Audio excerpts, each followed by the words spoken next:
You are listening to MMA Think Tank with Jay and Mike.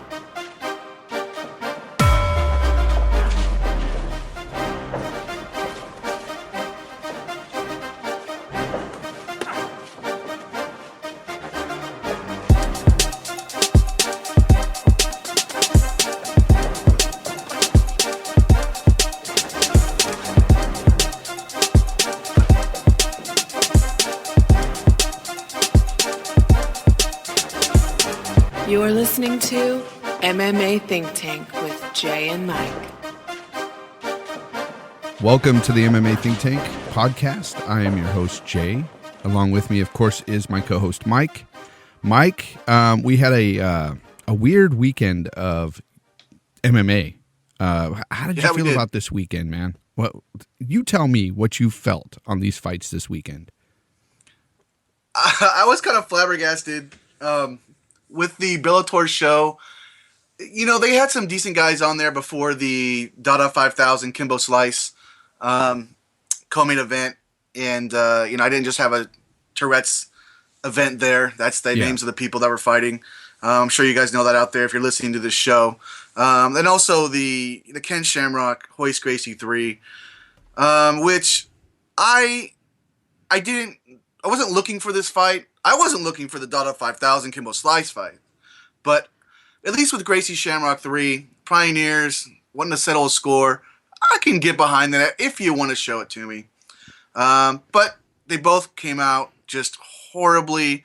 And, I'm happy it did in a way, so Bellator can finally put this shenanigans and nonsense behind him, Jay. And, but that was just that one fight. I'm sorry, that one event. But, World Series of Fighting on Saturday was solid. And, UFC did what they do. They put on great cards, and they did it on Sunday, and it was fantastic. Yeah, I agree.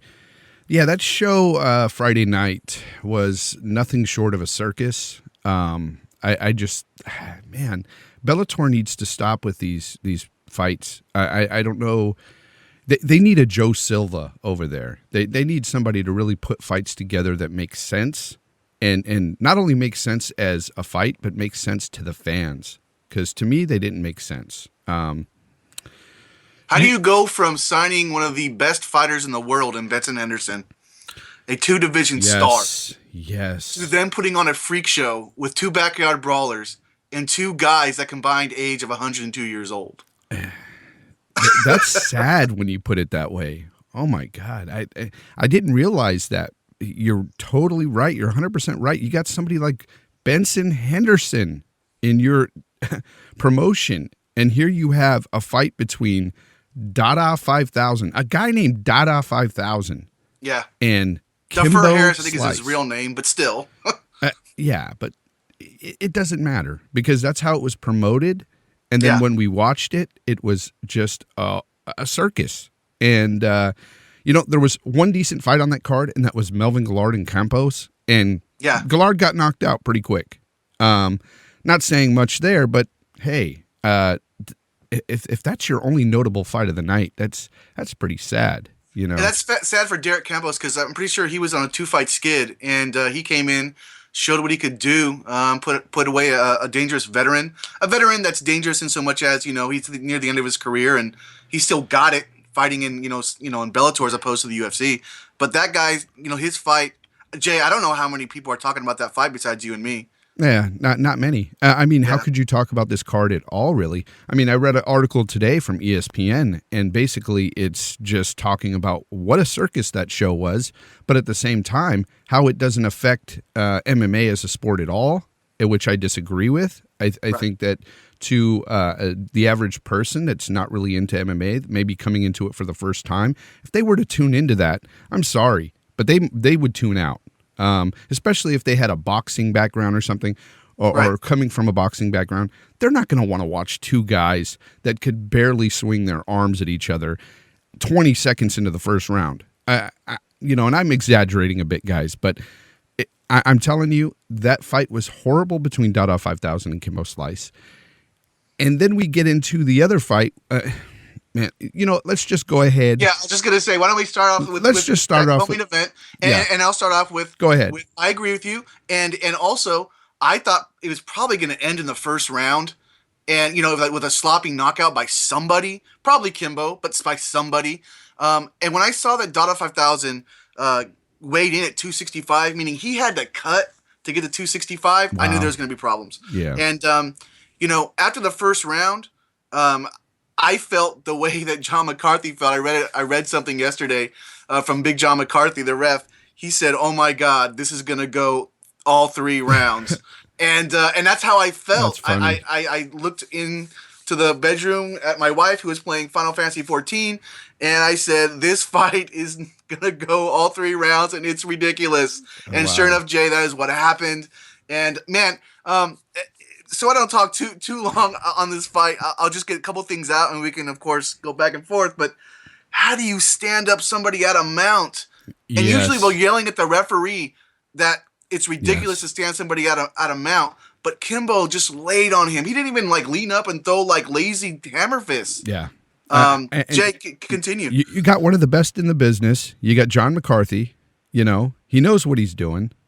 He sees that he's laying on him, and he might have full mount, but like you said, he wasn't doing nothing with it, and he was tired. I think he just wanted to get them up, to get one of them to knock the other out and get this fight over with. That's what I really, truly think.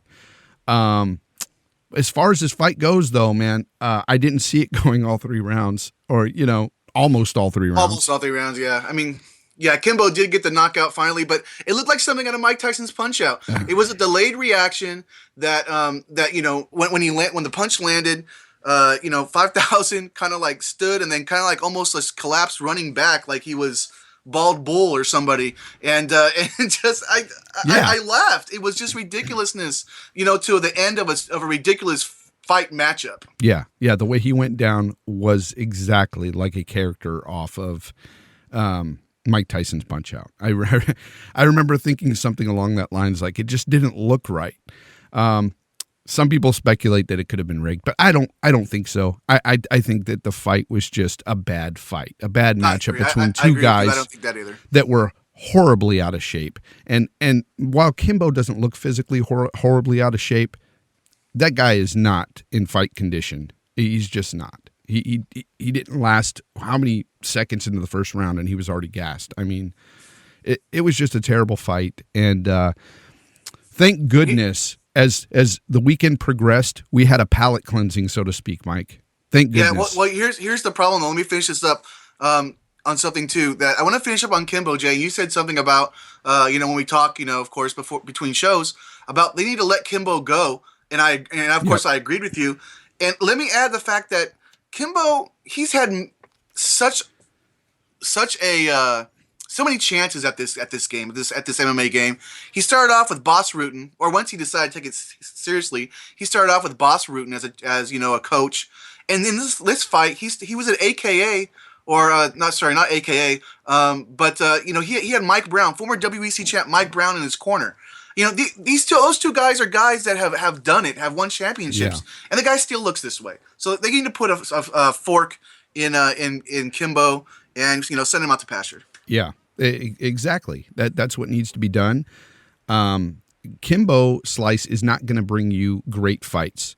I'm sure what it is, Mike, is they have a hard time trying to find a fighter to put up against Kimbo Slice. Because who do you put up against this guy? I mean, he's going to get railed by anybody that's worth a darn in the sport.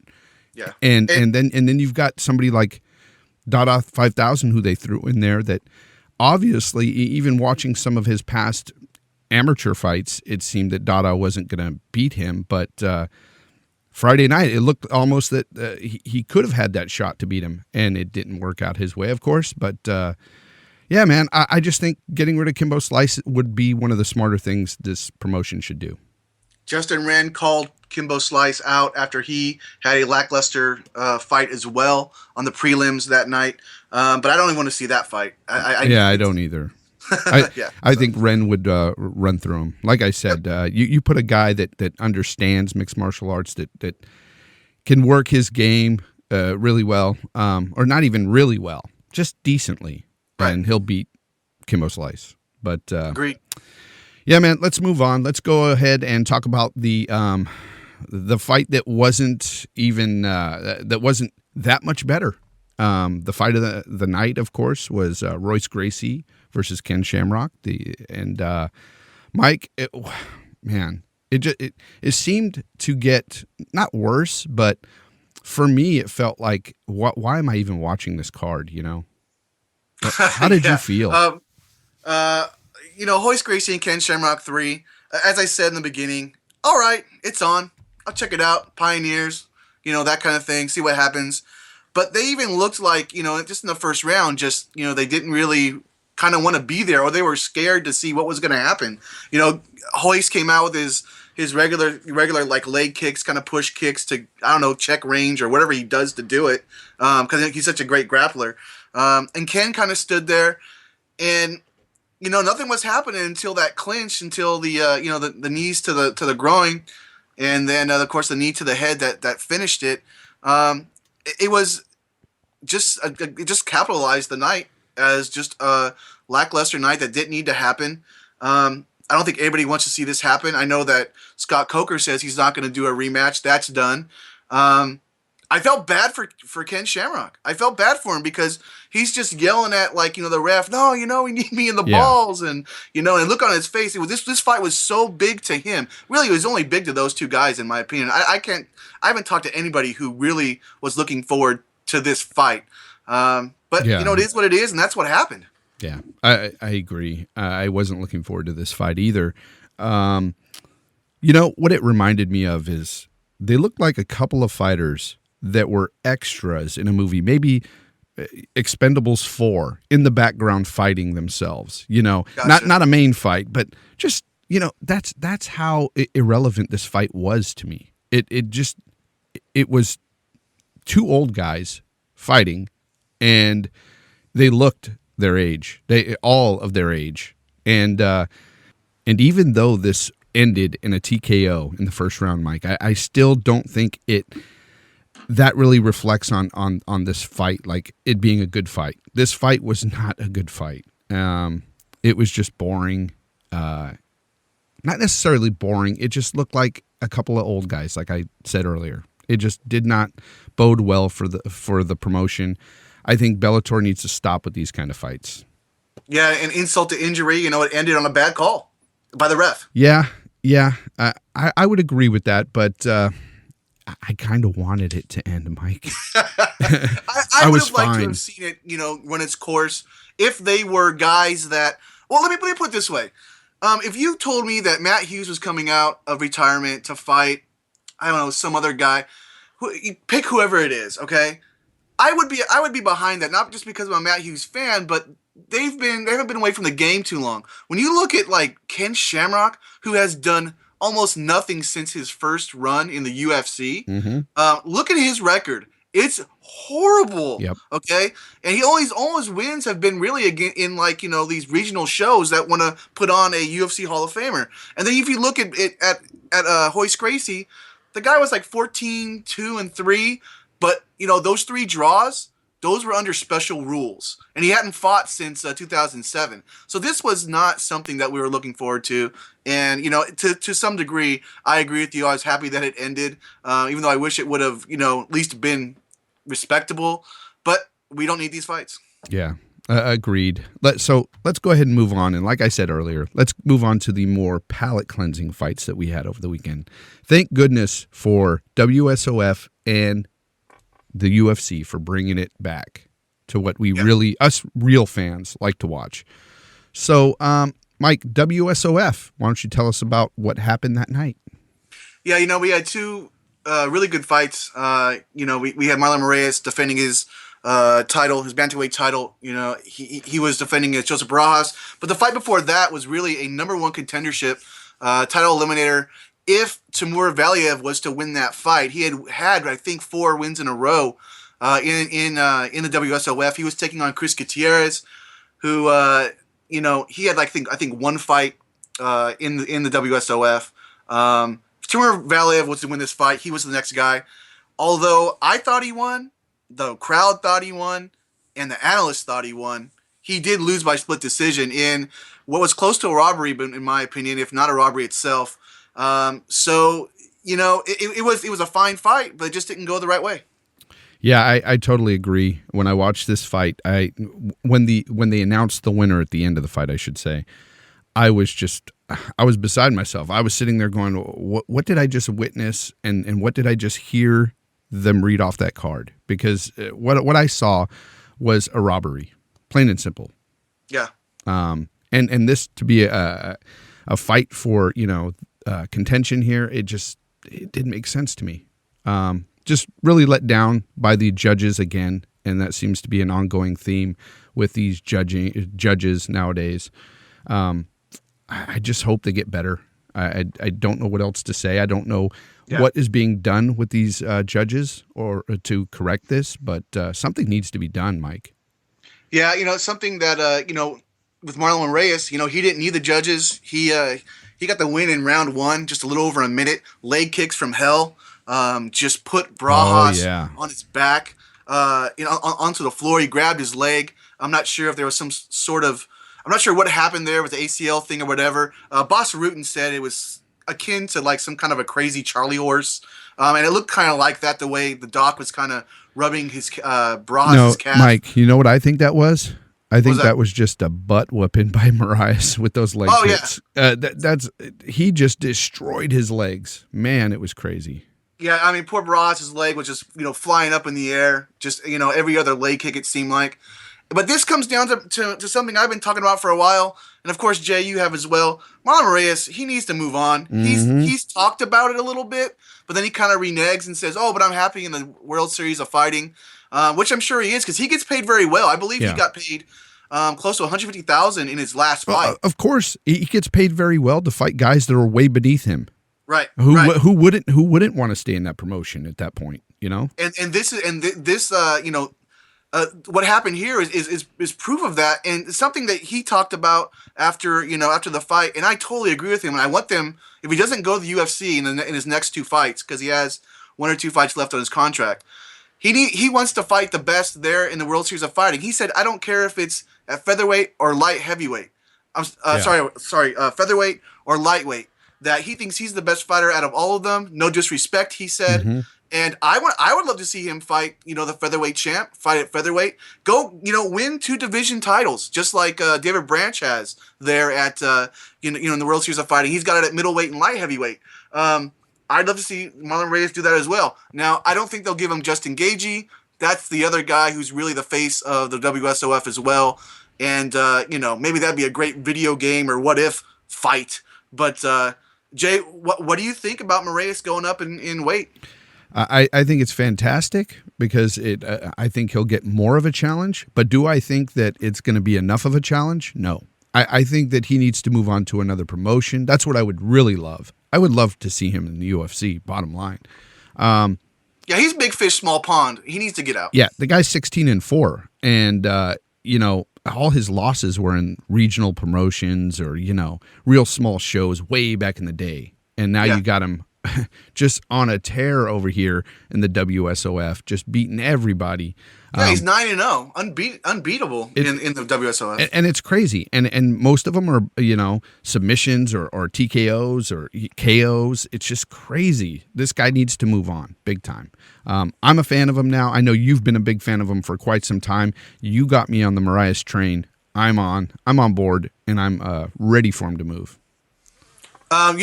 Before we move on to the UFC, let's I wouldn't mind just talking just a quick second about who do you think Marlon Moraes is competitive against, or who do you think he beats in the UFC if he was to move over?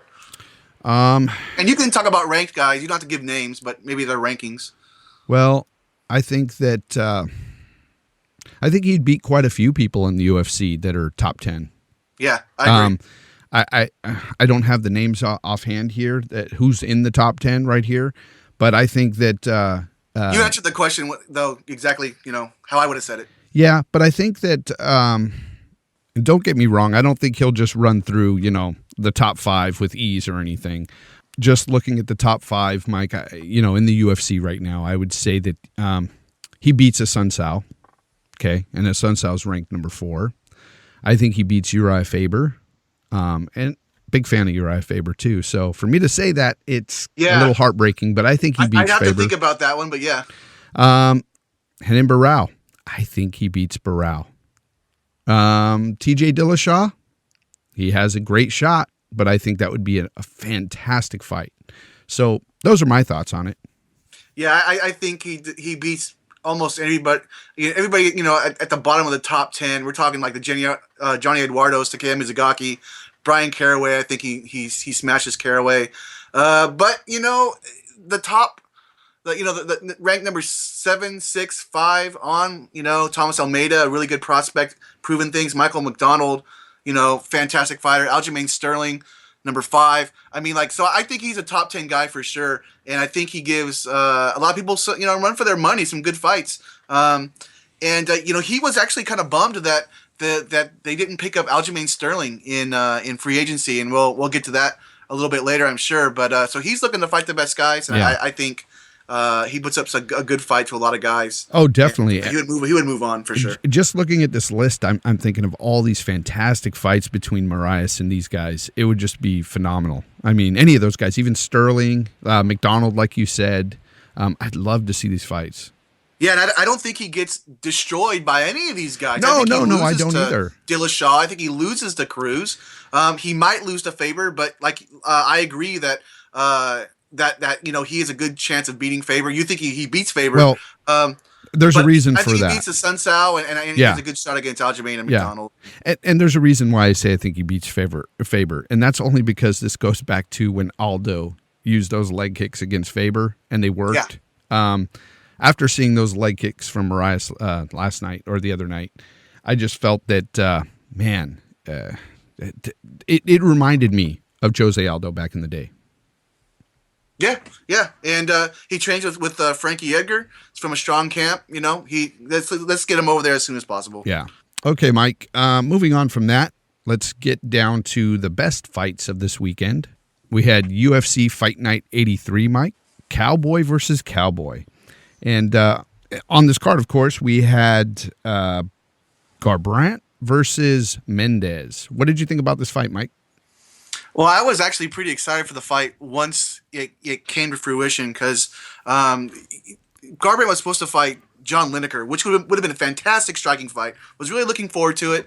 But when Lineker, had to drop out to dengue fever of all things, dengue, and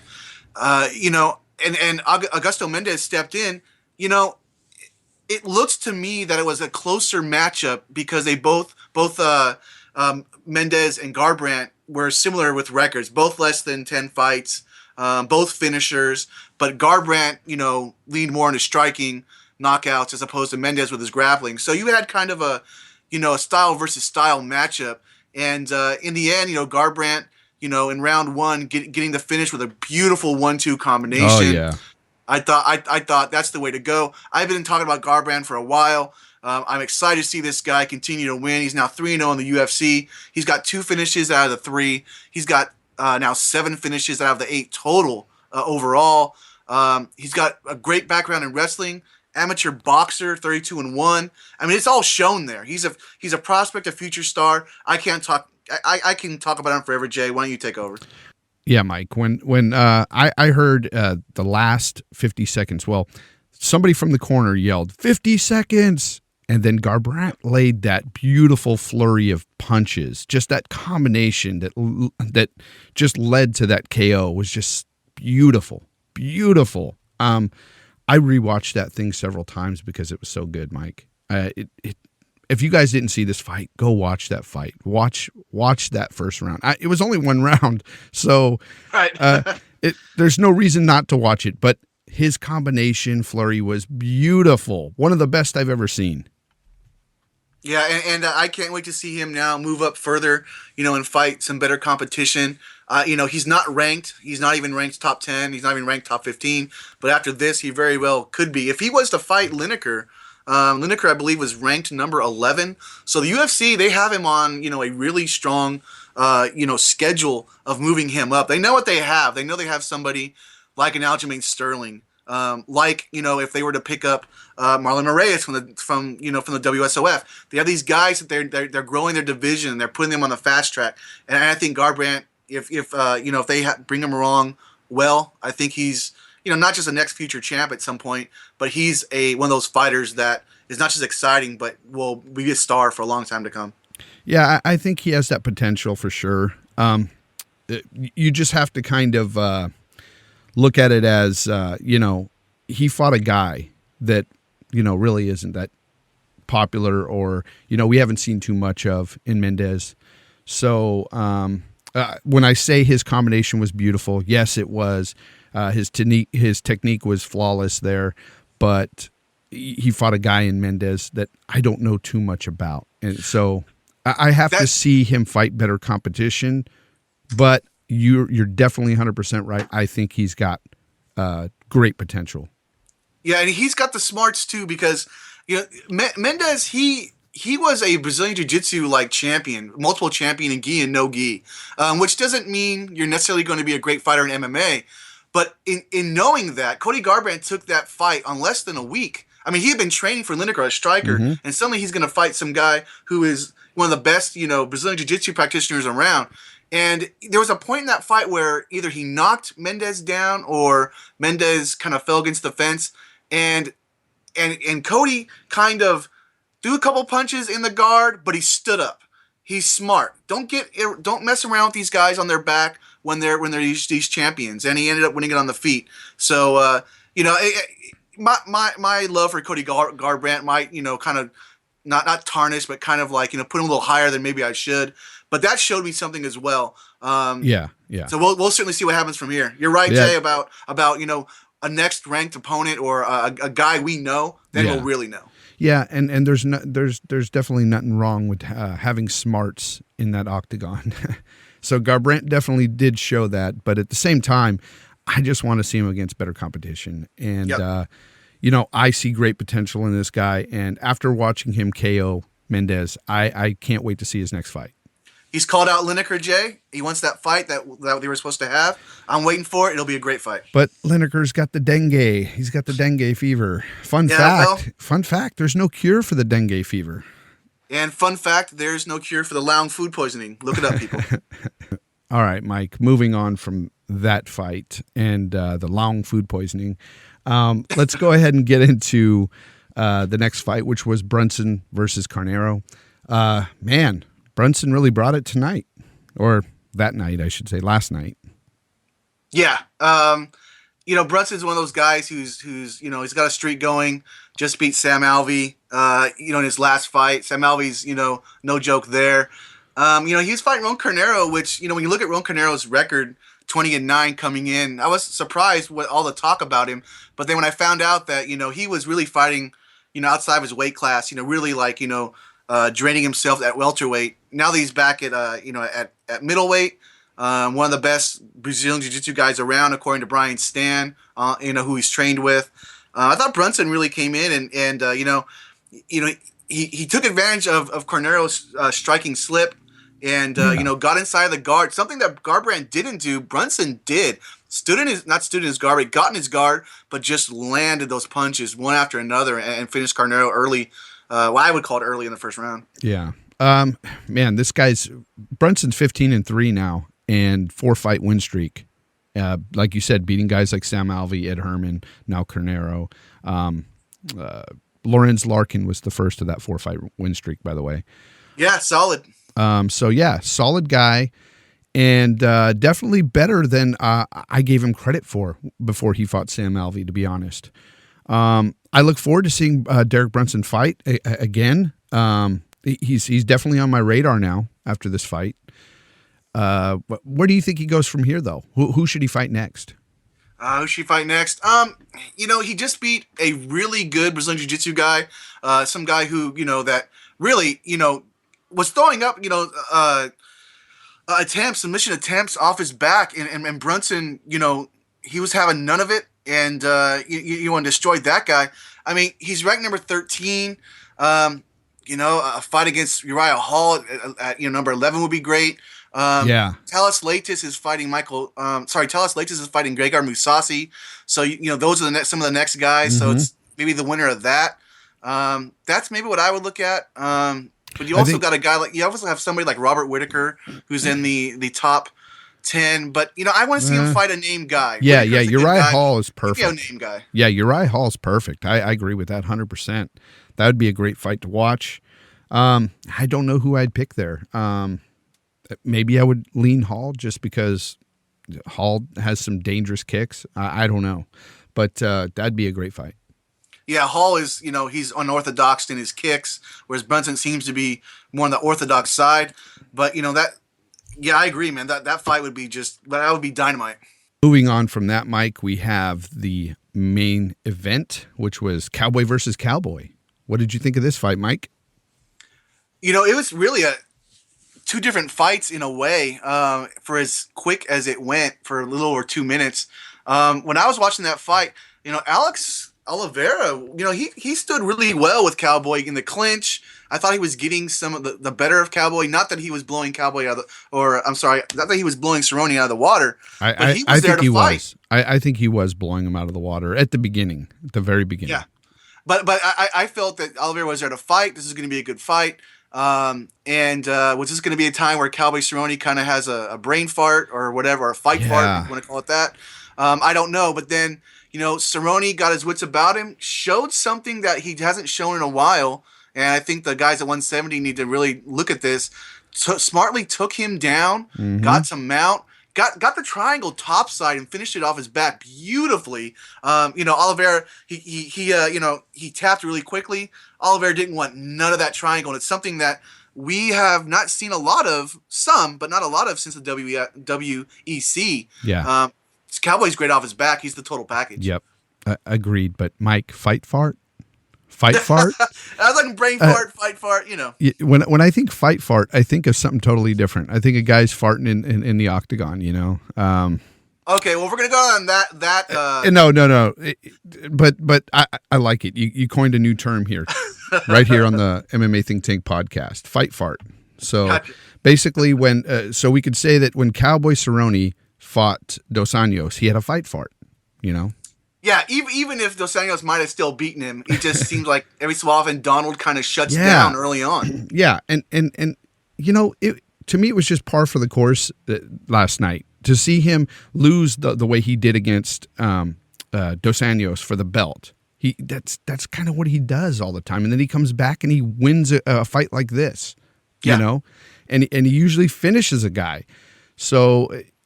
And he did that last night, and I just have to say that I was like you. I was thinking, man, Oliveira's getting the best of him. I thought that he was going to lose that fight because I thought he was going to have a fight fart, so to speak. But he didn't. He got his wits about him, and it was a beautiful transition into that triangle that finished the fight. That was, like you said, very reminiscent of the WEC days, those days we saw with Cowboy. It was a great fight.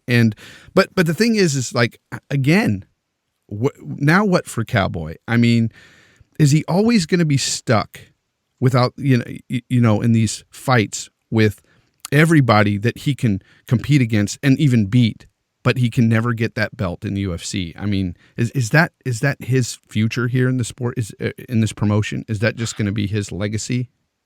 Yeah, I think so, unless the UFC gives him favorable fights and the champion is a striker. You look at guys like if he was to fight, Johnny Hendricks. If he was to fight, I can actually do it even better than that. I can say, well, what if Pettis had his belt? Do you think he could have beaten Pettis for that belt? No. Well, no, because he lost the loss to Pettis was, even though it was a quick loss, I think he loses to Pettis regardless every time. Again, huh? Yeah, even at lightweight. But but we're talking welterweight. I'm not sure how he does it like with Johnny Hendricks or Tyrone Woodley, these big wrestlers. But you know what? If he's at 170, I think he beats guys like Rick Story, Tarek Safadine, Neil Magny, Dong Young Kim, even Matt Brown. You get to the top 5 or near the top 5, Damian Maia, I think he has a good chance of that. Loses to Hendricks. I don't want to see him fight Carlos Condit. I don't want to see those two guys fight. I love them both, Jay. I know you do as well. Stephen Wonderboy Thompson at 3. I don't know if he beats that guy, but he has a chance at getting the gold at welterweight. As good a chance as I think that that Benson Henderson had if he had some favorable matchups. Yeah, I would agree with that. But again, like when I brought up the Pettis thing, when he lost to him, it was a fight fart. He just seems to shut down during those big fights, and I don't know what it is about Donald Cerrone, but there's something mentally there that he just shuts it down during those big fights. I don't understand it. Sorry, Jake, go ahead. No, I just don't understand it. That's all I was saying. So, something to look into, like the post-fight when the interview is, he said he was really excited for this fight because the fight was just about him. It wasn't about anything else. I know he's fought because of his grandfather's death, because his grandmother is sick, and all these other different things. But he felt that, hey, man, I'm just going to go in there and have fun. This wasn't, I think when the fights get big and they mean something, they're no longer fun to him. And of course, they're probably not fun to anybody fighting for a championship. And that's what it's all about in any kind of competition you're in. It won't be fun anymore. So when he's, got fights that technically, for a lack of better term, or, they don't matter, then he has more fun. Well, what kind of irks me about Cowboy Cerrone, and I love the guy. The guy's, I like him as a person and as a fighter as well. Yeah. But what irks me about him is the fact that I think that he just doesn't take it too seriously at times, and and that it reflects when he's speaking on the mic about how he just likes to fight and drink beer. He's constantly talking about how he just likes to, drink beer or party or, jet ski or ride bulls, do some crazy stuff. It's an easy fallback for him. I really don't think that he takes it seriously enough. And that's part of that whole mental thing. I think that mental block he gets when he fights for the big, for the belt, the big fights. I think that he just doesn't take it too seriously. And that's what irks me about him, because I think the guy has the potential to take the belt from just about anybody, and he won't commit to that. And it's sad because it's sad because he's at a Jackson Winklejohn. He's been there for years. He's one of the OGs, so to speak, of Jackson Winklejohn. And I echo what you just said on all that. I agree. There's no other fighter that the fans love more, or the fighters love to watch fight. Together in that conjunction. But and sometimes like I just did when I'm fumbling for my words or whatever, it's because I really don't want to say that about a guy I really like, but right. It has to be said. I really think that he just doesn't take it too seriously, and a guy that's good for the sport. That doesn't just bring fan eyeballs, but also shows just how dominant somebody can be with when they train hard. But when they get to that point, it's not like they lose a close decision or okay, well this style matchup didn't work. He kind of shuts down after the first minute. You saw it in the Diaz fight. You saw it in Pettis. You saw it in Rafael dos Anjos. You didn't see it in Benson Henderson. Benson Henderson rarely puts it on you very early on. And I mean their last fight in the UFC, not their other two WEC fights. Well, Donald is one of the most marketable fighters that the UFC has. And he's definitely a fan favorite. I mean, he's huge. He puts up big numbers when he fights. People watch his fights. It's sad. I wish that News Corner he'd get more serious about it, but I don't think he will. He's a party guy. He likes to have his fun, likes to drink his beer, likes to, and I'm not saying that it's a bad thing to want to drink your beer or whatever. Yeah, that's his fun. But when you're on TV and you're talking about fights, and that's what you tend to go to is the stuff you like to do outside of the fighting, it makes you look as if you're not serious about your career, your fighting. That's all I'm saying. But anyway, Mike, let's go ahead and move on. Let's get into some news, Mike. News Corner. What do you have for us in the way of news? We got a lot of great news over the last couple weeks. Some sad news, some exciting news. But let's just go down just from the beginning since our last podcast. And you can always check out the news also daily on the Facebook page. I usually put the big stuff on there. But for you guys who just want to listen to the podcast, Michael Venom Page is out of Bellator 151 for undisclosed reasons. Paige, one of the best up and coming Boo. guys in Bellator. Undisclosed reasons, Jay, to me a lot of times tells me that they're gonna fight at a better card coming up. Or he got the dengue fever. You know what? The dengue fever could be going around with John Lineker. Who knows? Hopefully, they're not sleeping. Who knows? I kid. What's that? I kid about that. Yeah, for sure. So maybe he'll be on the next tentpole event for Bellator. Maybe coming up. Who knows? But he's out. And sad news also kind of hit me by surprise. Should hit anybody by surprise. Kevin Randleman died last week.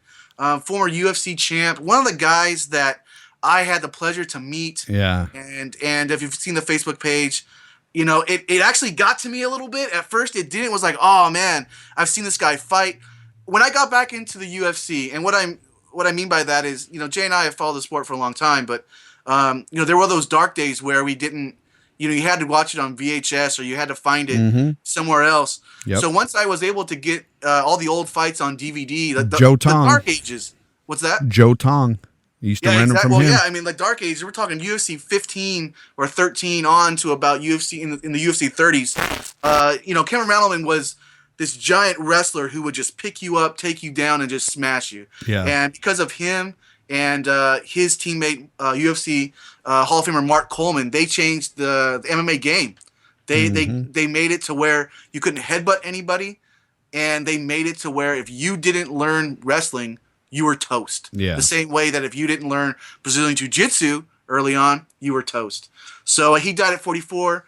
That's sad. Due to some heart complications from pneumonia. From pneumonia, yeah. And great guy, 44 years old. Yeah. So a true pioneer of the sport. Gone way too soon. 44 years old. That's. I mean, I'm right there. We're both right there, Mike. That's crazy to see your life cut that short. I just want to throw out there too that there is a memorial fund there for Kevin Randleman at kevinrandleman.com. If anybody wants to contribute, help out the family at all, visit kevinrandleman.com. That's awesome, Jay, because he was one of those guys that fought before Zuffa really took over. And so he wasn't making a lot of money. No. Even when he went to Pride, I'm sure he made more money over at Pride. But, and I think big ups to the UFC, Dana White, Lorenzo Fertitta, because if you watched last night's fights, they said for 24 hours you could go to UFC.com and watch every single one of Kevin Randleman's fights. I did not do that because I've seen them all, and I am a Fight Pass, already have Fight Pass, but I thought that was really cool. Yeah. Let's leave the sadness behind, but remember him in his good days. Definitely. And say that Michael Chandler extended his Bellator contract. Boo. You're booing. I boo as well. I know we're both not booing Michael Chandler as a fighter. No. We're just booing the fact that he's done quite a bit in Bellator. It's time to move over to the UFC. Yeah, I totally agree with that. It's crazy. Yeah, I mean, you look at someone like Benson Henderson, who came over from the UFC to Bellator, but he's done it already in the UFC. So like it or love it or hate it that Benson went to Bellator. If you're Michael Chandler and you haven't busted your chops in the UFC yet and won the title, I would think you'd want to go over there and do that. Agreed. And why not go face better competition over at the UFC? And I'm sure he'd get paid very handsomely. Yeah, maybe it won't be as much as in Bellator, but the guy's young enough to where I think what I would do is go over, even if it's a pay cut. They're gonna. I agree with you, Jay. I think that he would still be paid well, and make a run while you're young, and then go back to the Bellator if you want. I mean, Michael Chandler is one of those guys that basically has started almost from the beginning. If they make a Bellator Hall of Fame like the UFC has done, I mean, Michael Chandler's there. Yeah, he's there. I mean, first round ballot, whatever they call it. But I think he's also still probably sticking around for some unfinished business with Will Brooks. At least that's the way I'm sure he probably sees it. So we'll see from there. Moving on, we also had the free agency war won by, I guess, if you want to go by rounds, won by the UFC because Alistair Overeem and Aljamain Sterling decided to re-sign with the UFC. Boo, yay. Alistair Overeem, big name, for the heavyweight division. Jay and I, of course, have talked about how, the heavyweight division needs more stars, needs more prospects. But, Overeem's a name, so they kept that guy. And Aljamain Sterling, Jay's already talked about liking him. I agree with him. One of the best prospects at bantamweight in the UFC, but it's tough to call him a prospect because he's ranked number 5. So I guess you can't call him a prospect anymore. Yeah, he's definitely a guy that I was really hoping the UFC would re-sign. If any guy this year were to be re-signed, I was hoping it was going to be him. And I'm even saying that over Benson Henderson, buddy. And that's not because Benson Henderson, I don't love Benson Henderson. It's just because Benson Henderson is at that point in his career where he can make these decisions, and it's not a bad one either way. Benson Henderson, his thing was he's a 2-division guy. He can fight multiple divisions, but if you want your promotion to keep going, you want someone like Sterling. But Aljamain Sterling is young, fresh blood, and the guy is just a great. It's hard to call him an up-and-comer when he's ranked number 5, but that's what he is. Yeah, that's what I he's said. He's still exactly. an up-and-comer. I'm glad that they re-signed him. Overeem, on the other hand, I shouldn't have booed him. He does his thing, I guess. It is what it is. It's the heavyweight division. He's one of the best that we've got. So got to roll with it. Jay, I'm going to forgive you for what you said. Because I want to tell you that since signing, I'm going to be fighting UFC Rotterdam in May. I'm going to headline that show. Overeem will be headlining UFC Rotterdam in May, May 18th against Andrei Arlovski. Yeah, another guy that is a name that, Jay, you want to continue on that? I wonder how much. I wonder how much horse meat has been consumed by those two. I'd say mostly Overeem, but I wouldn't say I can't count Andre out with his resurgence. Though he has been on Greg Jackson's for a while, so I don't know. I'm just saying that's how irrelevant this fight is to me now. And it's sad because you got two guys that at one time people were speaking so highly of, and here I am kind of poo-pooing them, but. They haven't really showed me anything lately, and this division is just, it doesn't excite me, and I'm sorry I keep saying that every time we have a podcast, but it just doesn't. So, well, Alistair Overeem, he's on that 3-fight win streak. Actually, it might be 4, and he just knocked out Junior Dos Santos, which is a big win. But Dos Santos has been looking human lately, of course. Mm-hmm. So, we'll see. Hopefully, the heavyweight division continues to grow and they get new talent. If anybody has Access TV and watched RFA on Friday, Curtis Razor Blades 5-0. Razor Blades. Yeah, that guy's 5-0 wrestling champ, and he is as athletic a heavyweight can be. And just as a side note, take a look at that guy. And I put a piece on Facebook on him, and the UFC needs to pick up guys like that. He sounds like to go along with Stipe Miocic. He sounds like a super villain. Yeah. And if you guys look him up, his last name is not spelled the traditional Blades. It's Blaydes. Ooh. So please take a look at that guy. Fancy. His fights are on YouTube. But if you get a chance, take a look at his fight from RFA last night. I'm sorry, not last night, but Friday. Yeah, I missed that, so I'm going to have to take a look at that. Razor Blades. Mark my words, he's like the Sage Northcutt was coming up from the Axis Fights TV show. But speaking of other guys who are damaging on their feet, Rampage Jackson agrees to a new Bellator deal. He's no longer going to sit on the sidelines. I think he just wants to get back in there and fight. It's been I think over a year or close to it since he fought against Fabiano Maldonado and won that fight. If you guys have forgotten out there, he felt that Bellator was in breach of his contract, so he re-signed with the UFC. The courts overturned that, but he then won an appeal that allowed him to fight that one UFC fight against Maldonado. Yeah. He was at UFC 186, I think. but then after that, he had to sit forever, and now he's done sitting. And I think he just wants to continue with his fights and legacy and all that stuff. Jay, what do you think on that?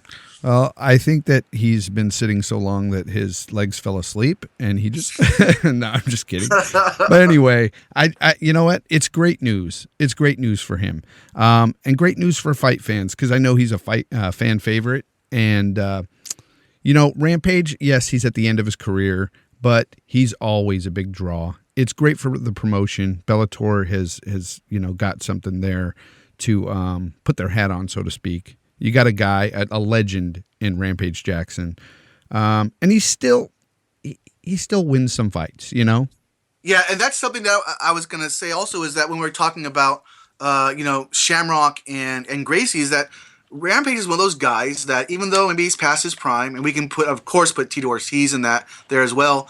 And guys, you might hate me, but I think King Mo is slipped a little. These guys are still fan favorites. They still bring it. Yeah. And those are guys that Bellator can still have as they're building new stars. Yeah. And yeah. I'm happy he's back fighting, and I'll always watch him as long as he just doesn't complain about that guy wouldn't stand with me. Well, you know what? It's not boxing. Exactly. And there's a huge difference between, say, a Rampage Jackson and a very old Ken Shamrock. I'm sorry. Yeah. There's a huge difference there. Yep. And, there's a huge difference even between Rampage Jackson and a Dada 5000, Oh, yeah. So, I mean, that's why I'm saying it's great for the promotion. I'm glad Rampage is making that money. And I'll watch his next fight and probably be smiling and be rooting for him. Probably knock somebody out. Anthony Pettis versus Edson Barboza at UFC 197. Great That's fight. April 23rd. That is a huge fight. That's a matchup. That's so many ways. Well, that's look, obviously Joe Silva is giving Anthony Pettis a fight that he can actually fight. Because lately it seems that guys have just been rushing him and just fighting up close and keeping him up against the cage, taking him down, fighting a fight that Pettis just can't win, it seems. So this is a great fight. You got Edson Barboza, who likes to stand and trade. This is a phenomenal fight, Mike. Yeah, and I agree with all that you said there. I think, though, that it is actually still, for all you said there, and I agree with it, I think it's actually the right fight. It's a right fight to make with Barboza and his record, and the fact that these guys are both going to be bringing it with their strikes. With they're unorthodox, they're flashy. I'm looking forward to it just on that matchup alone. But really, I mean, we're talking Anthony Pettis. If you lose this one, yes, you know what I'm saying? Mm-hmm. Because Edson Barboza can lose this fight, and it's Edson Barboza still being where he is. I was going to bring this up too. Great. Yeah, but if Pettis loses, now you've got to not just go back to the drawing board. You've got to. Do you move? Because he's been at Duke Rufus for a while. Yeah. And do you try to move weight classes as well? I mean, because you're not beating these guys. If Barboza beats him, Pettis has a huge problem on his hands. Huge. And he's got to do something about it. You're exactly right. I was thinking about this same thing. And Edson Barboza is a dangerous man. He has the possibility of beating Anthony Pettis. So yeah, and if you look at Barboza's last fights, he's got a tremendous chin, tough guy. Definitely, really gets knocked out. He might get submitted. I mean, the Paul Felder fight was just a crazy fight. Yes, and he took all that, won that fight. Mm-hmm. So of course we'll talk about that more, closer when we get to the actual fight. Got just a few things left now. Something Jay, I'm not sure how much you want to talk about because it's still basically a he said she said. Even though the police is involved. BJ Penn accused of sexual assault. He supposedly, I say supposedly because we don't know obviously yet, he attacked the girlfriend of a former writer. Mm-hmm. He supposedly attacked the girlfriend of a former writer.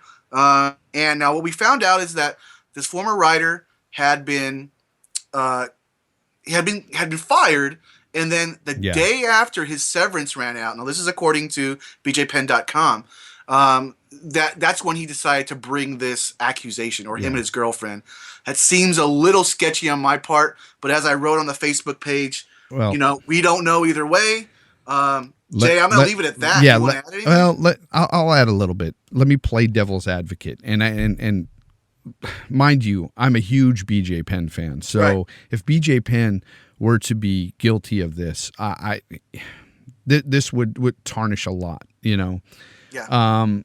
It would be painful to watch. But anyway, let me play devil's advocate and say yes, that the day after this severance ran out, he went to this writer that wrote for his website, I believe, went to the authorities about this.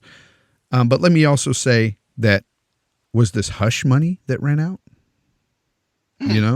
You could look at it like that too. And because honestly, that immediately popped into my mind when I was thinking about debates and arguments for and against. I said, well, one could say that, this is hush money. So I don't want to think of it like that, but you never know in these cases. I hope he's not guilty for his sake, for the fans' sake, for, the sport. Well, I will say then, I know I said I was done talking about it, but No. I guess I'll just say too that something that I forgot to bring up too is that since having his child, he's been nothing but faithful to his longtime girlfriend, raising his kid. He's a pillar of the community. I mean, everybody has seen the change. I just don't see that happening. But even with some serial killers out there, there's people that know them very closely and say, oh, I never would have thought, Oh, and when you're a fighter and you are someone who has been at the top, who are you to say no to me? Yeah. So I get what you're throwing down. But this is all alleged, and the jury's still out. So we've got to find out what's going on with this, and the authorities will get to the bottom of it for sure. And that was last week, earlier last week. So nothing else has It's come all out still since. fresh. It's fresh. So yeah. We'll find out. A little talk. Now, Vanderlei Silva in talks with Bellator and Rizin. He got his suspension for Nevada toned down a bit. He could fight, I think, at the end of 2017 in Nevada if he wanted to. The UFC has already dropped him off their roster. Vanderlei is one of those guys, fan favorite. He's past his prime, but he still wants to fight. And there's a lot of people who are going to want to see him fight. He's perfect for Bellator in that way. Even more perfect for Rizin because of the Japanese fan base when he was in Pride. I'd like to see him still fight if he can fight competitively, but if he can't fight competitively in Bellator, then it's probably time to hang it up. What about a Vanderlei versus Rampage in Bellator? Well, they've already fought 3 times, twice in Pride, once in UFC. I don't know how much that'll garner, a rematch. Yeah, but I think, think no, man. You know what though? All 3 times they fought, it still drew a big crowd. You know? And all finishes. So people respect those 2 guys as fighters and as adversaries. They love watching those 2 fight. But yeah, I'd like to see him. I'd like to see him fight. Somebody like Tito Ortiz, who they've already fought a long time ago. But these names in Bellator, I'm just saying, assuming Bellator picks him up, because there's a good chance that they will, even though he'll probably go to Rizin for the money and also the fact that the Japanese fan base. But and you've got the fact that they don't. We already talked about King Mo. We've got Rampage. We've got Tito Ortiz. If you put Vanderlei Silva in there, you've got these aging guys that some of them haven't fought each other yet. Let's get that on the table. Let's see them finally fight each other. I got a question for you about Rizin. Yeah. Do they test for roids out there, or is Japan it like doesn't Pride? test about anything. Okay, Nope. So yeah, he'll probably go out there. Yeah, that's a good call, because and it's they not don't talk about that and stuff. it's not just because I'm saying he wants to be all jacked up. I'm saying these older guys, they like their TRT, So he may do that just to be competitive. And if he signs with Bellator's in with Rizin. King Mo went over there. Brennan Ward went over there, fought in the first couple of Rizin, events. So so I think that's a good chance. Also in Bellator, got 2 more Bellator news coming up, and then we can move on to some fight picks. King Mo versus Phil Davis, May 14th for the number 1 contendership of the light heavyweight championship, because Liam McGeary is hurt. So originally it was supposed to be Phil Davis fighting Liam McGeary once he won the tournament, the light heavyweight tournament. But since McGeary's hurt, they're going to go ahead and put King Mo versus Phil Davis, which I like because remember King Mo got hurt after the first round of the tournament. So we all thought he was going to fight Phil Davis. Now we've got that fight, Jay. And also on the same card, this is going to be a great card. Probably one of the few tentpole events that Bellator has. Michael Chandler versus Josh Thompson. And again, May 14th, Bellator 154. Yeah, that's definitely a great card. Man, that's going to be a great fight. Also, King Mo versus I just wanted to touch on King Mo versus Phil Davis. I like both guys, and but I'm hoping that Phil Davis beats King Mo. I really do. I hope he beats him. Yeah, I'm a big fan of Phil Davis. Just seeing him talk he was the bright spot really with King Mo, them being interviewed. It reminded me how much I've missed Phil Davis. Seeing We pick 'em. Yeah, unfortunately, I missed that because I was just watching the fights online since my TV was out. So, so it kind of sucked for me because there was no bright spots Friday night. So, F you, Mike. But yeah, so I think that's that's the fight that we were owed, so to speak. Yeah, and I think that Chandler Thompson is the fight we wanted. At least that's what the fans are clamoring for, and I'm down with that as well. Yep, me too. Thank you for that news wrap up there. That was awesome. But let's get into some fight picks. We pick 'em. Who do you want to talk about on these fight picks first? Or what? Fight picks first? I mean, why don't we just go ahead in order, because there's going to be 4 cards before we have our next podcast. That's a lot of cards. But there's not a lot of fights to talk about. Yeah, we're just going to go through a few of the fights. Yeah, Bellator's kind of looking kind of sparse. UFC, on the other hand, has some decent ones. Bellator 150, Galvao versus Dantes 2.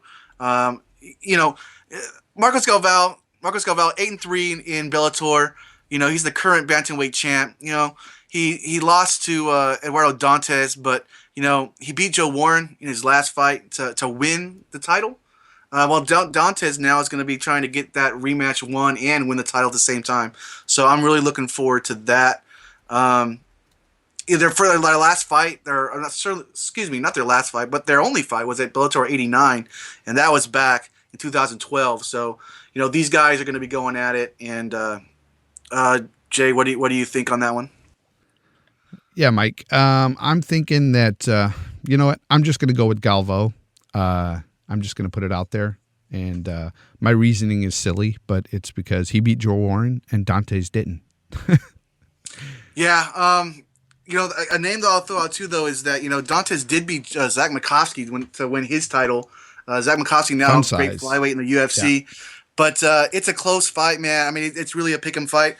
I'm going to go with Dantes because he's more of a striker. He's got the Brazilian Jiu-Jitsu chops as well, but I think since he's more of a striker, I think he's going to be able to put it on Galvao. But you know what? I mean, Galvao is such a great grappler. If he grabs, an arm, it's done. Yeah, but Galvao's also, KO'd some guys here and there too. Yeah, so that's what I'm saying. It's really a pick'em fight, man.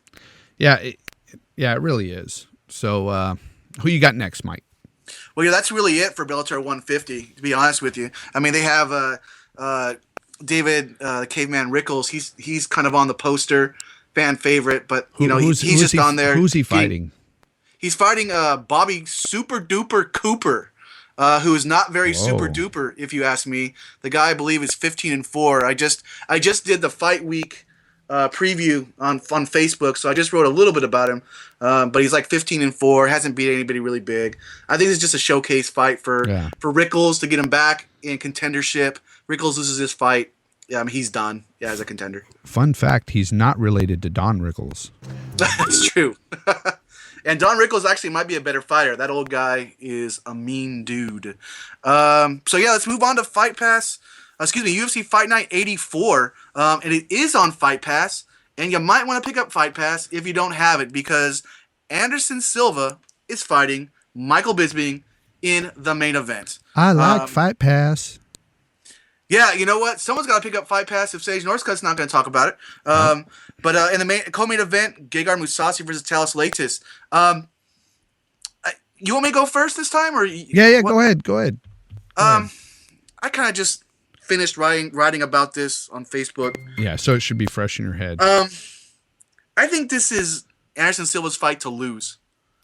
I love Michael Bisping. I've been a fan of him ever since he's been in the UFC.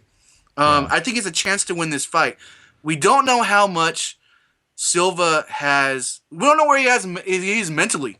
Mm-hmm. You know, the 2 losses to Weidman, however strange they were, and then getting popped for PEDs. Mm-hmm. After he won, after he beat Nate Diaz. I don't know. I think that could give Michael Bisping a good shot with his technical striking, and if he puts it to Silva. And what I mean by that is keep active. Don't let him get going. I think Bisping has a chance to win this fight, but I think that Silva should win this fight. I think he could get an early knockout, but if not, I think it goes. Well, I guess it's 5 rounds since it's the main event, but I think maybe he'll knock him out by the 3rd. Yeah. For some reason, I don't see this fight going all 5 rounds, and I think that's due to age and where they're both at in their careers. But Bisping does have a hell of a shot, man. Yeah. He really does against this Anderson Silva, and that's crazy. If somebody was to tell you that 4 years ago, you would have said, "You're crazy." Right. It would have been unheard of. But where Anderson Silva's at in his career right now, it's really questionable. But that said, I'm still going Anderson Silva. Right. I don't think you can go against him in this fight completely. If you have to pick one, I think the smart bet is Silva. If it does go 5 rounds, though, I'm pretty sure it's going to end up being Bisping, right? Yeah, exactly. But I say Silva's going to KO him. Yeah, at some point. It could be late. I think that if Bisping does win this fight, I think he's got a good chance of getting a title shot fairly soon. Because I mean, when you look at the middleweight division in the UFC, it's in disarray, man, due to drug test failures, really injuries. He could be 1 fight away after beating Silva. Yeah, I agree 100%. Bisping, though, if Bisping knocks out Silva, then yeah, definitely he's right there. He needs to be going for that belt. Right. Well, we've got Gegard Mousasi versus Talis Leites in the co-main event. I mean, that's a pretty good co-main event certainly for a Fight Pass card. But these guys are top 15 guys. Mousasi's fought all over the world, former Strikeforce champ, former Dream champ. Talis Leites, fought Anderson Silva for the title, but that was back when he was a strong Brazilian Jiu-Jitsu practitioner. Now, man, he's won I think 4 or 5 in a row. He's really got his game more well-rounded. This is going to be a good fight and a tough one for Mousasi, I think. Yeah, something's happened with Mousasi, and I don't know quite what, but something's definitely happened there because that guy, in his last 6 fights, he's lost 3 times. I mean, and it's been all over the place. Like he lost against Uriah Hall. That was the last time we saw him, and a fight you called, by the way. Yeah. He won. He's only won against guys like Costas Philippou and Dan Henderson, but Dan Henderson is like 100 years old. Yeah, the losses to Jacare and Machida, which are the other losses, those aren't bad losses, but no. I know what you're throwing down. I hear you. No, but the thing is something's happened to that guy. He's better than he shows lately, and I don't know what it is, but that said, you've got Leites, who's lost his last fight against Michael Bisping, which was close, and I think he won that fight, by the way. Yeah, you could be right there, but you know what? That all said, though, I think I'm going to go ahead and go with Gegard Mousasi. I think Gegard's going to come back and be fresh-minded and be ready to fight, and he's going to win this fight. Yeah, he needs to win this fight because kind of like we've talked about with some other fighters in the past during this podcast. I mean, this is a referendum on Mousasi. I mean, if Leites loses, it's really no skin off his back. He's already 5-1 in his comeback in the UFC. But I'm picking Leites, and I'm picking Leites. I don't want to pick him big, but I think he wins the decision at least. And I think that if he gets Mousasi on the ground, Mousasi is really one of the best, most well-rounded. I know it's a term we all throw around a lot, but really he is. When it comes down to everything being equal, Mousasi is one of the greats when it comes to all that. But Talis Leites, I think his stand-up is good enough to be competitive, and if he takes it to the ground, he finishes him. But having said that, I think it's going to be a decision for Talis Leites. Yeah, you're really making me rethink my pick here, but just because you're right, man. Just thinking about latest fights, especially lately. But I'm still going to go with Gegard. I think that it's not a bad pick, man. It's one of those fight. things. It's one of those things where he has to win this fight. There's no way around it. He's lost 3 out of his last 6. Gegard. I think he's going to win this, and I'm just going to go with decision, man. I'm not really going to throw a KO out there or a submission, because I think if anybody was to submit, it would be Leite submitting him. So yeah.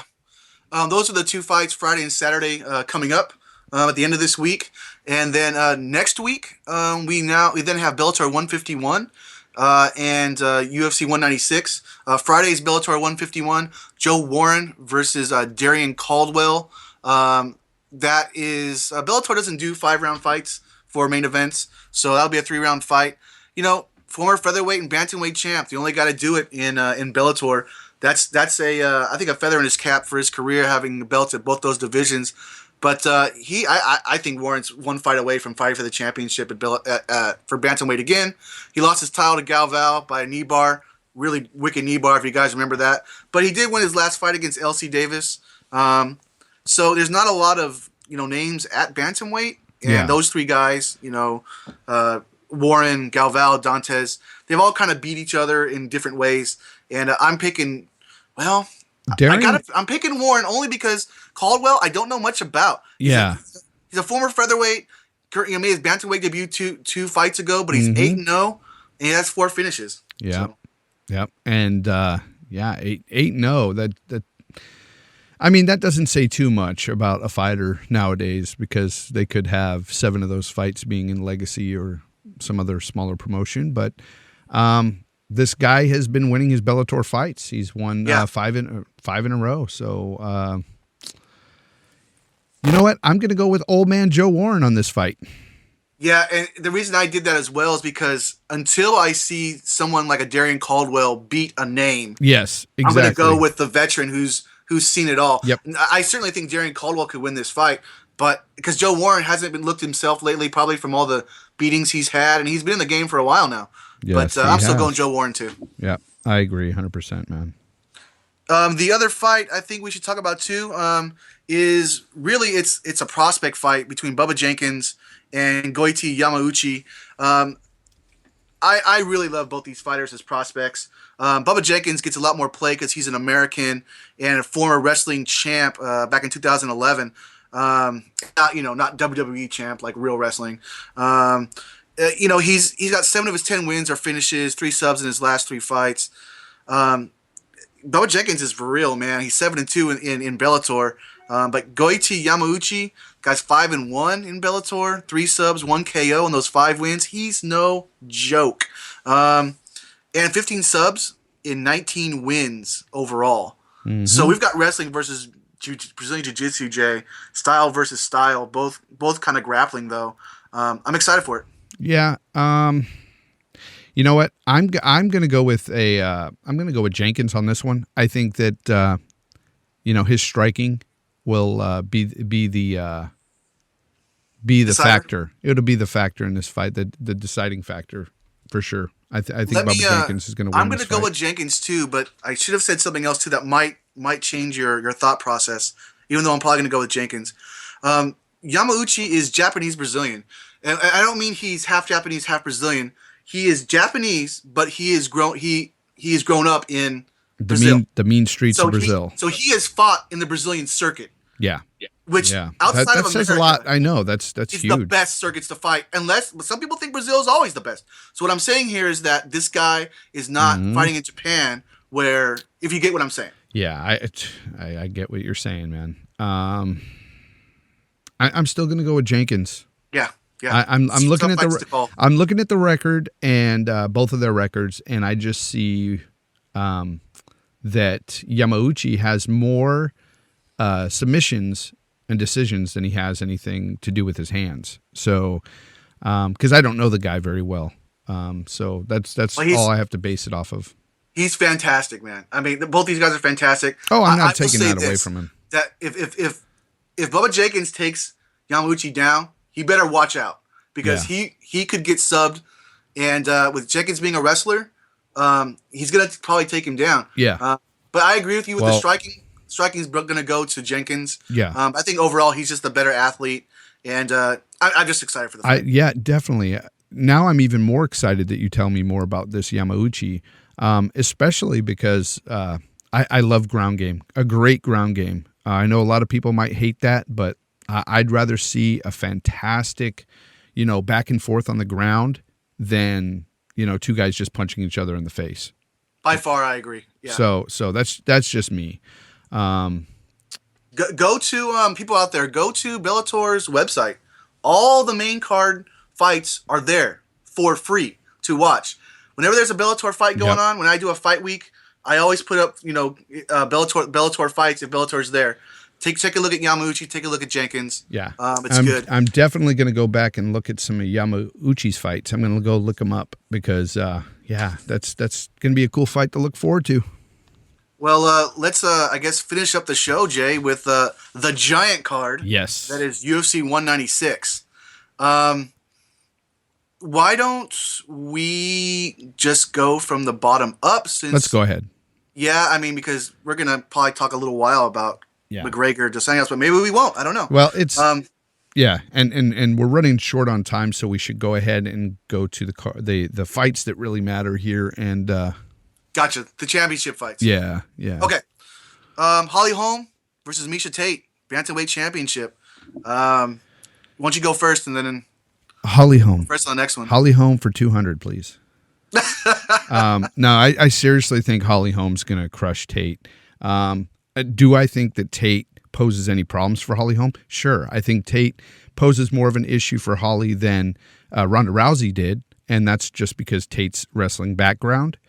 But let's face it, I don't think it's going to go to the ground. I think Holly Holm showed that it's hard to take her to the ground. She had the she had the greatest female fighter ever, in the octagon with her, trying to take her down, and she couldn't do it. So I don't think Tate's going to get her down. I think it's going to be good night Irene for Tate that night.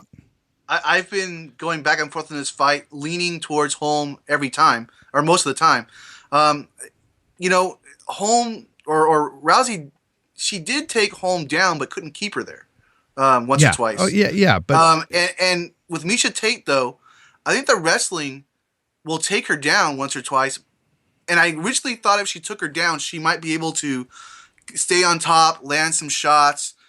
But Holly Holm got up so easily. Yeah. That's what I'm saying. From Ronda Rousey, even though Ronda Rousey is a judoka and not a wrestler. That's a big difference, but I'm going to go Holly Holm because her frame is so huge. She's such a big girl that I think that she'll at some point muscle up and get up. And with this being a 5-round fight, she might knock Miesha Tate out, and I think that's what I'm going to make the call. Well, here's the thing.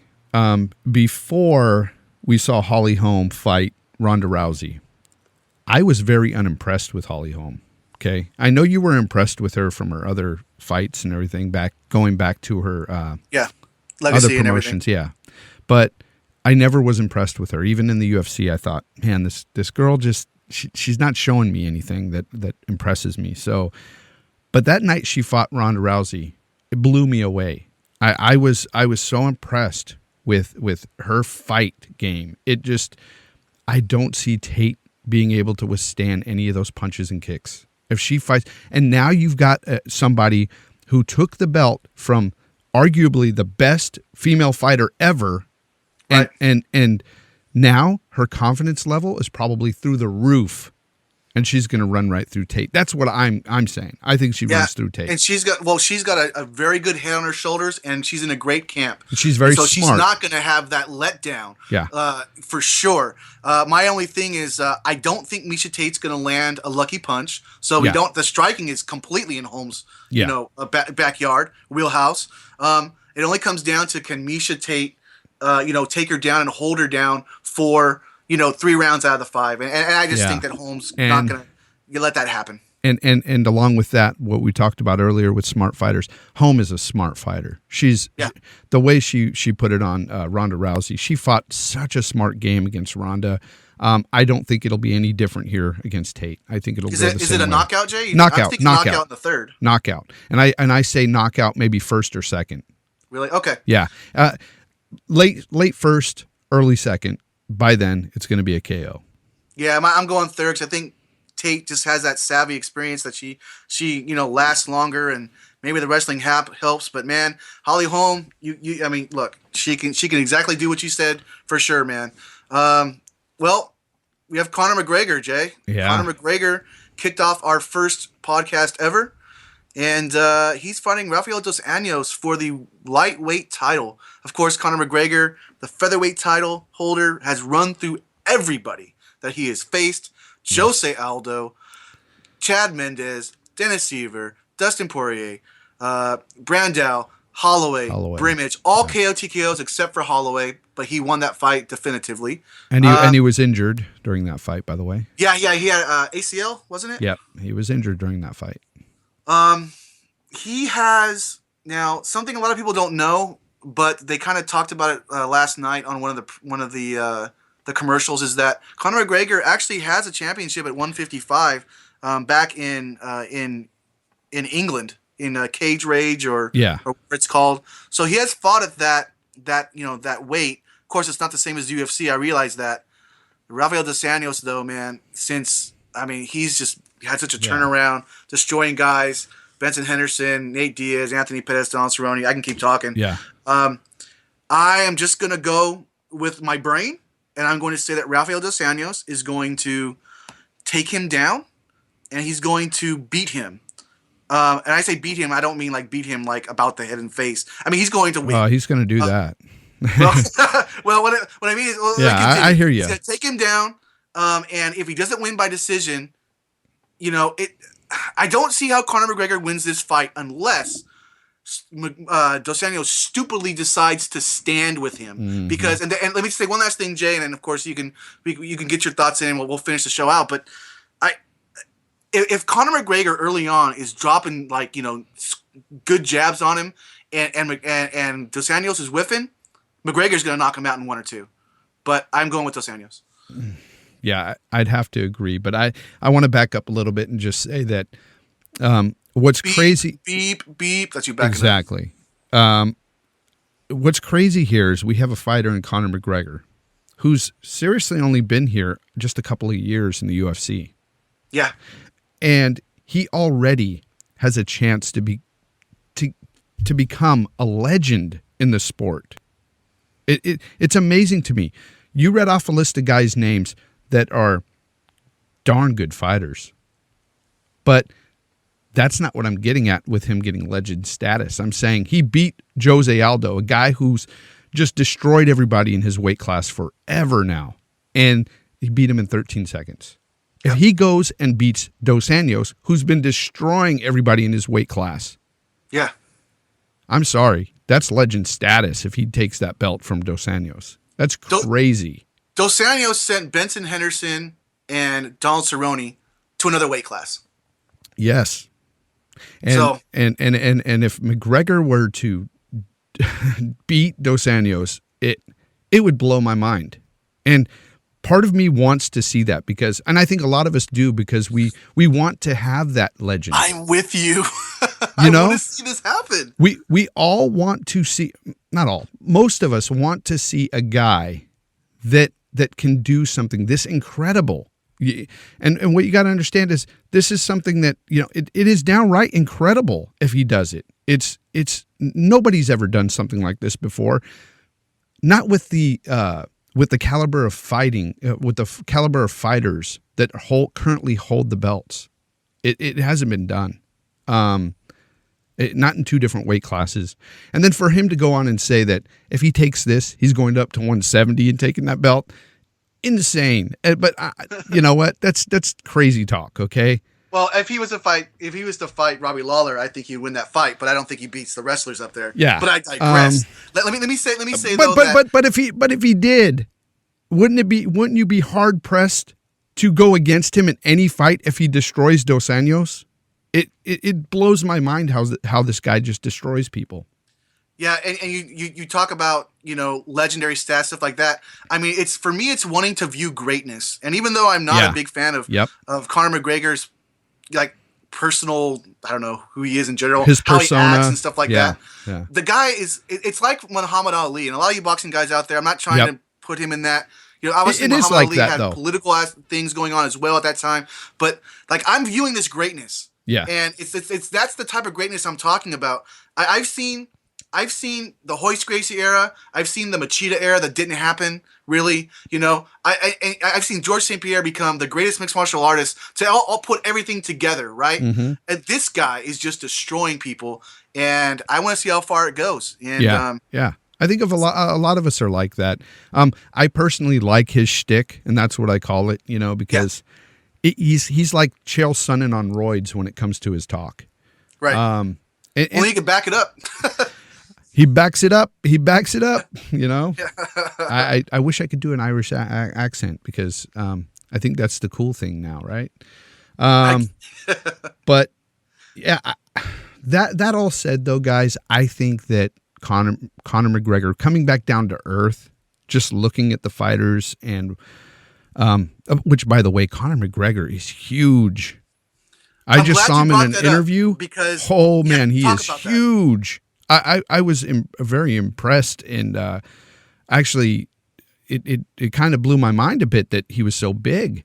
But I guess when you walk around heavy and you cut a lot of weight to get down to 145, it's not that hard to gain a little bit of muscle mass and get I up remember there. his coach said, "You've seen Conor on salads. Now you're going to see him on steak." Yep. Yep. And but that all said, I'm going with Dos Anjos. I Yeah. think that Dos Anjos, the way he fights, his style of fighting, matches up perfectly to beating Conor McGregor. It just he gets in there and he'll get right up against the guy, take him down, do some ground and pound, and I think that's Conor McGregor's kryptonite. I'm picking that. I agree with you, but here's the thing. That's the first thing that looked like Jose Aldo tried to do when he got knocked out in 13 seconds. I know. So when you have I know. Dos Anjos, who's a pressure guy, and you've got Conor, who's looking to counter on you, Yeah. I'm not saying he knocks him out in 13 seconds, because we know the dome that Rafael Dos Anjos has. Yeah, it's a different animal. Man, I'm just so excited for this fight. It's Yeah. it's on so many levels. Yeah, and part of me wants to pick Dos Anjos and tout Dos Anjos as being the victor of this fight already, just because I kind of don't want to be let down by Conor McGregor not being able to take that belt and getting that legendary status. Right. I think there's a little part of me that feels that way, but I'm a fan of McGregor. I'm a fan of Dos Anjos' fight style, and he's a good dude. He's not a bad guy at all. So, Where do you think McGregor goes from here? Is it win or lose? I mean, he's still got to defend that 145 belt. Frankie Edgar's in the mix. Holloway wants a shot. Well, Aldo wants a rematch. I have a lot of thoughts on this, and because of the way the UFC is talking, and not even just talking, what they're showing, what they're letting Conor do. Conor can do whatever the hell he wants, and Until he loses. And Yep. yes, if he beats Dos Anjos, they will let Conor do whatever he wants. And I guarantee you this, Mike, I don't think he defends those belts. I think he trains and goes up to 170. I really do. If he beats Dos Anjos, that's what he's going to do, and the UFC is going to let him. And it's going to just infuriate fighters, but they're going to let him do it. Well, you know what? In an era right now, well, I shouldn't say era, but at least over the last couple of years, where we've had so many interim champs and so many rematches between guys trying to get their belts back and stuff like that. If they do let him go to 170, which I disagree with, as like sport value, sport level, but I understand it, and I would like to see it. If you guys can understand that weird dichotomy, I think that he won't care that he has to give up those belts because he's proved what he did. So when he comes back down, say he loses to Robbie Lawler or whoever, let's say it's Damian Maia. He loses to Damian Maia for the championship. He'll just go right back down to these other weight classes and get the belt back. because Yeah. he never lost the belt. Lot like Dominic Cruz when Yeah. he came back and beat TJ Dillashaw. Yeah. And that's where I feel that that's what's going to happen even if he loses to Dos Anjos. So what? Yeah. He's still a champ at 145. He'll just go back down to 145, train harder, maybe come back later and try for that belt again. But he doesn't really lose out in this fight. He really doesn't.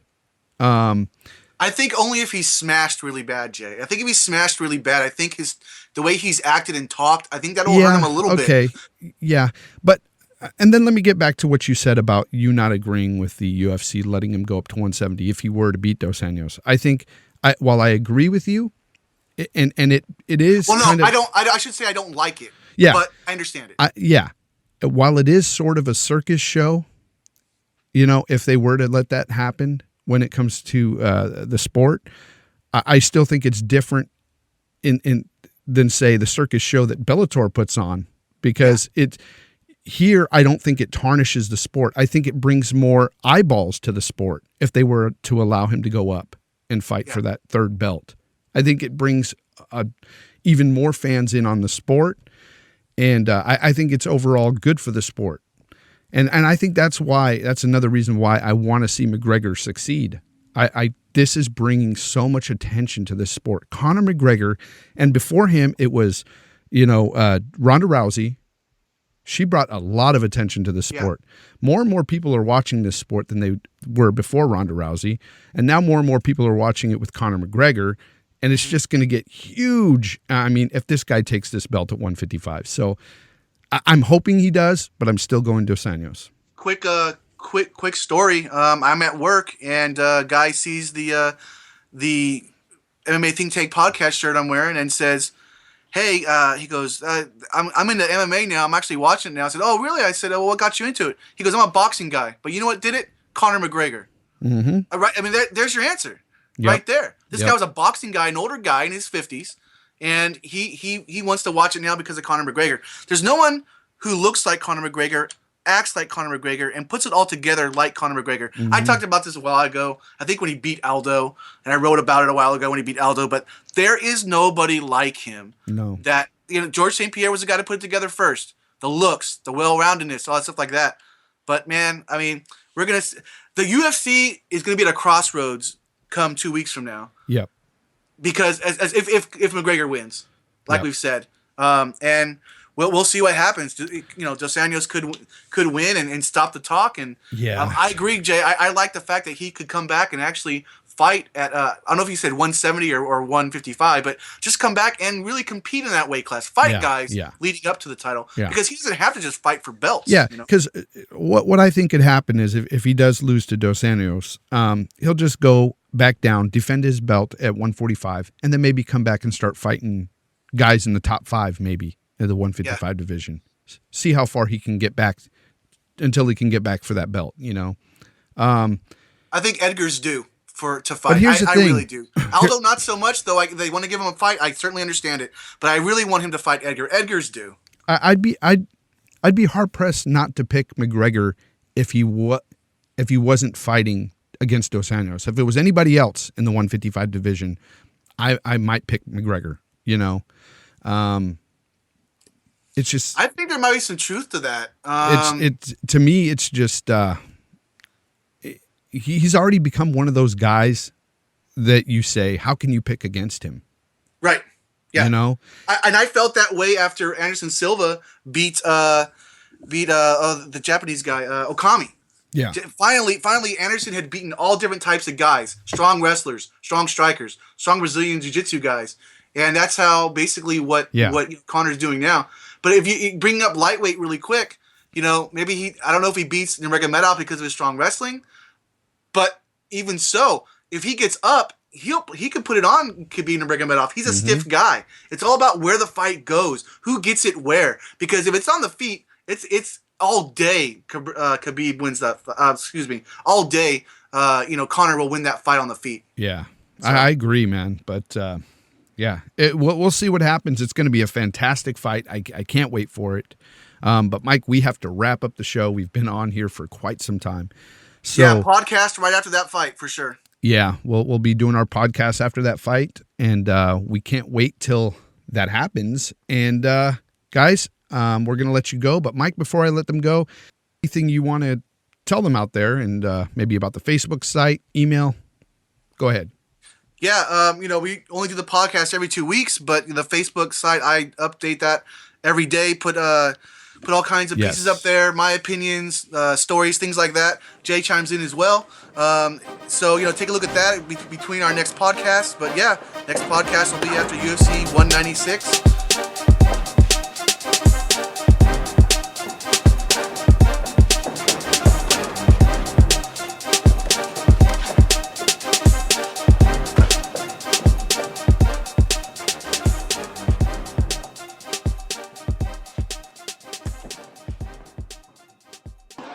We go!